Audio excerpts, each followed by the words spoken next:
Hello and welcome back everybody. In this one I'm going off script like I do sometimes, and we're looking at a game I wrote in QBasic. This is just a very basic game to give you an idea of the capabilities of QBasic. We're going back to the 80s in this one, folks. This game is vector based and I call it Destiny. And there it is. This is a zoomed in view. The screen's actually quite small, 640 by 480. Way back then, that was about the maximum size that we could run on our monitors. And we'll go into the game itself, have a look at the code, and then I'll play the game in a short demonstration.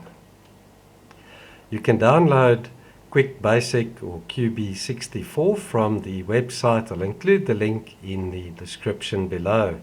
And what's nice about it is it's a modern extended basic programming language that retains QBasic or QBasic 4.5 compatibility and compiles native binaries for Windows, Linux and Mac OS.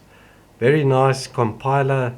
It includes everything you need for a standalone executable. This is a very familiar screen to those of you that have used QBasic before. I'm going to open the game. I've written a couple of others that I've featured in videos in the past. So let's open this one that I call Destiny, and we'll run it so that you can see what this is all about. In the bottom left, you can see it's creating the .exe file. And I have made it so that you can resize the window. Keeps the aspect ratio, and I've included some sound effects and music, and we can switch those on and off in gameplay. So let's get cracking on. 3, 2, 1. And it's the normal type of shoot 'em up arcade style game that we played in the 80s. Very basic, but I've included vector-based graphics, and I've kept it quite clean, very similar to the look and feel that we had in Invaders and Asteroids. They have just lost a life. Give you guys an idea of the sound effects that you can include in the code. Switch off the music and just have the sound running. And you can switch the sound off as well. If you'd like to play in silence, that option's also available. And you can also pause the game, get yourself a nice cup of tea, and you can resume by pressing any other key. So let's switch the music back on. And coincidentally, it's called Destiny.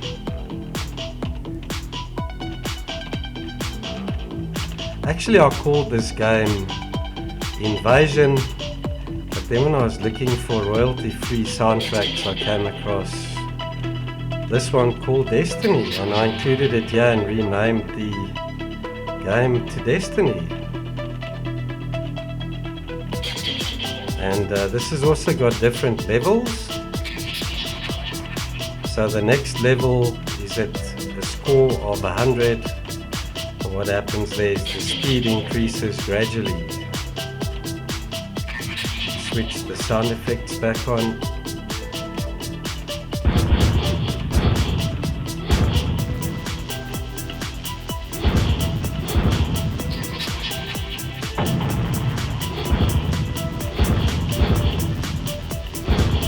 Right, so let's end the game. There we go, lives are used up. Right, so let's have a look at the code. I'll go through it briefly. We start off with the typical initialization, loading of graphics and text. clear the screen, we put it in a graphics mode screen 12, which is 640 by 480.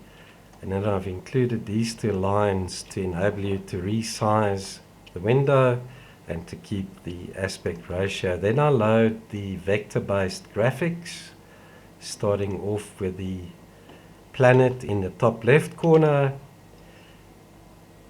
We carry on, define the small moons. We get to drawing the invaders.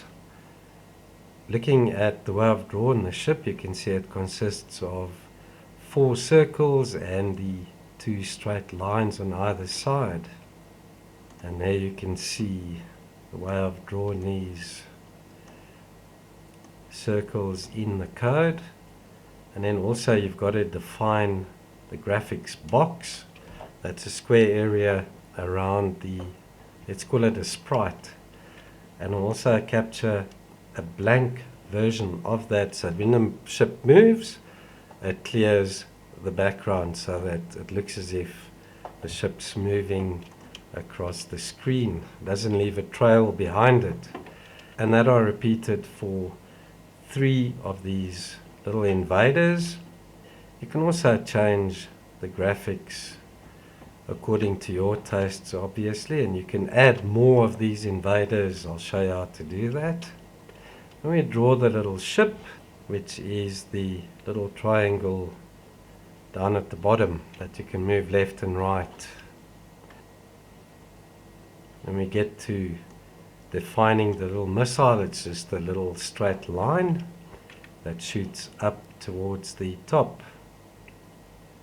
The little muted symbols that are used to show when music and sound effects are on or off. We get to the title screen that we start off with right at the beginning, showing the title of the game.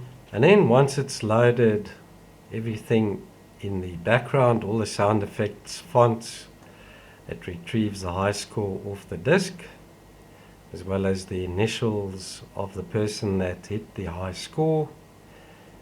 And then we print all the text to the screen. So this is a combination of text as well as graphics. So I'm not really using sprites, but the way I've defined them, you could say we're looking at sprites very basically. Here we're looking at the main game loop. So while a lives, which is the amount of ships you have, is greater than 0, it repeats this loop. And in it I call a couple of subroutines.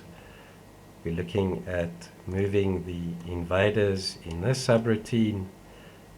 Then we're looking at the keys that are pressed on the keyboard, as well as adjusting the level as you advance. And then finally, if your lives are 0, it goes to the subroutine game over, where we check for high score, gives you the opportunity to enter your initials, and then to restart the game or to end the game. And I've used a real-time delay just to slow the game down. We're looking at about 7 milliseconds before it repeats this loop, just to slow things down a bit. Right, then we get to the subroutine where we check for which keys are pressed. In this case, for left, I use the comma or less than key. For right, I'm using the decimal point or greater than key. And in each case, depending on which you press, I move 10 pixels right or 10 pixels left. And then obviously, we've got to check if we're getting to the leftmost portion of the screen and the rightmost portion of the screen, just so that you don't go further and hit the sides of the screen, which will cause the program to crash.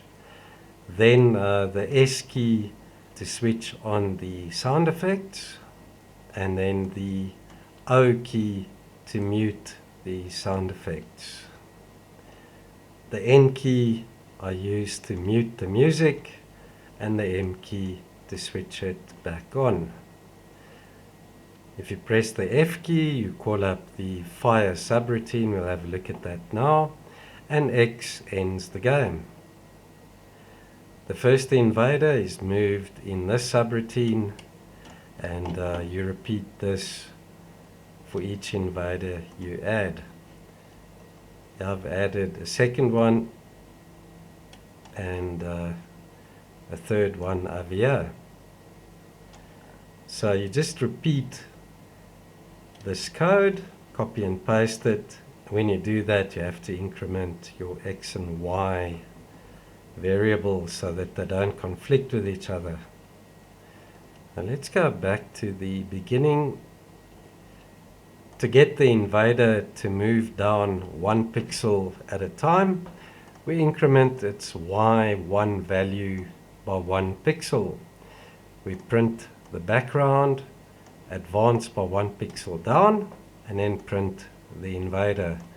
That way we don't have the stretched out effect behind it, so it looks as if it's just the little symbol moving down the screen. And then obviously when we get to the bottom of the screen, we're checking that over here, and if it is, we pop back to the top. And before it pops back at the top, we do a random number from 200 to 440. That keeps it within the bounds of the playing area on the screen. In this line we check to see whether the invaders reach the bottom and if it corresponds to the position of your ship. And if it does, we play the explosion sound effects, we decrease your lives by 1, and we start the process over again. We do the same for invader 2.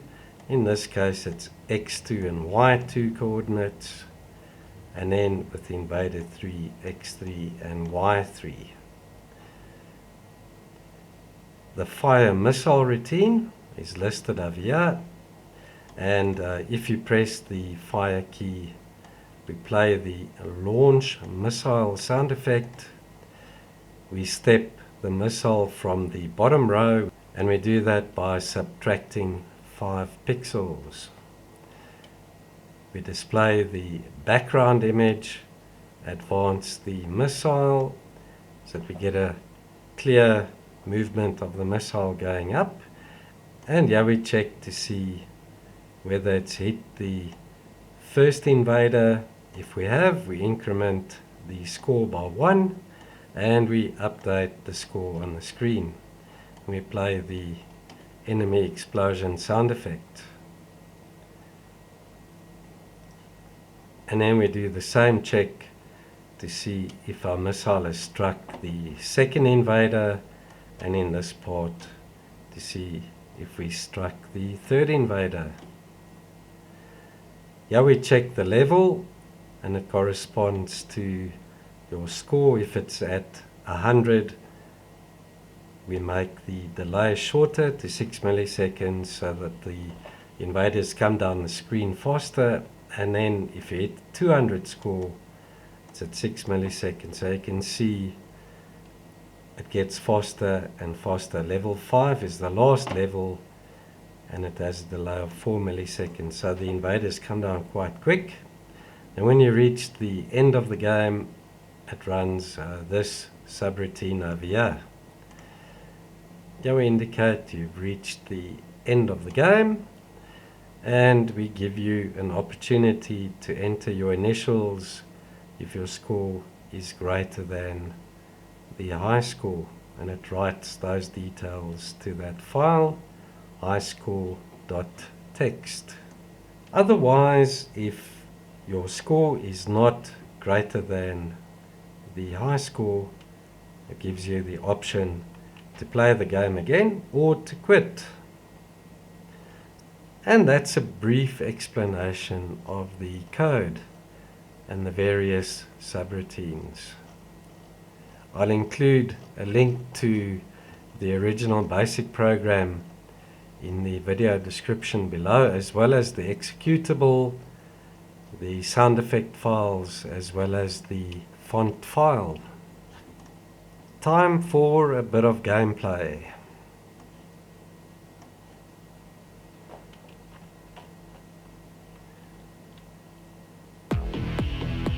Three, two, one.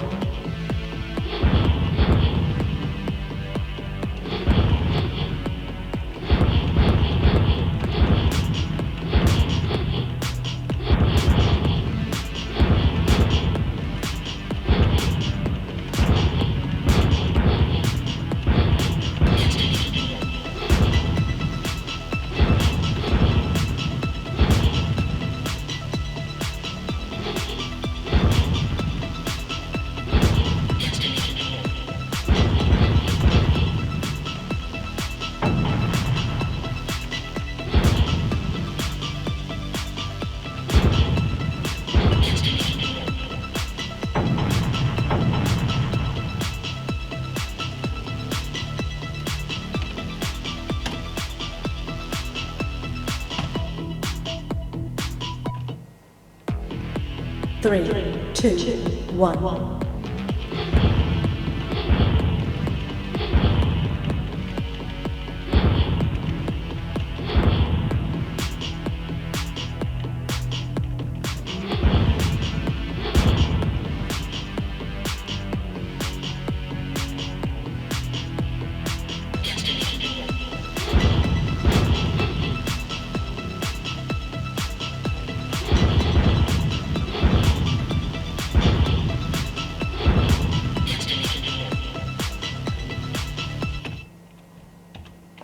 Right, yeah, I've switched the sound effects and the music in the background off.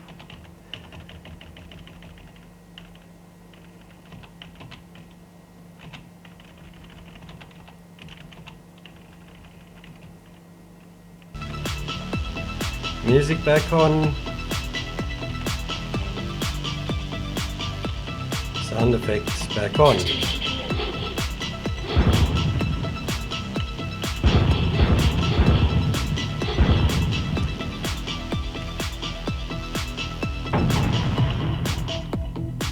And end the game by pressing X. That's it for this one, guys and girls. Thank you for watching. I'll include the links to the downloads and the original emulator in the description below. Let me know what you think of this very basic shoot 'em up game that you can have during your tea break. No special skills required, very easy to play. Thank you for watching. I'll see you in the next video. Cheers for now.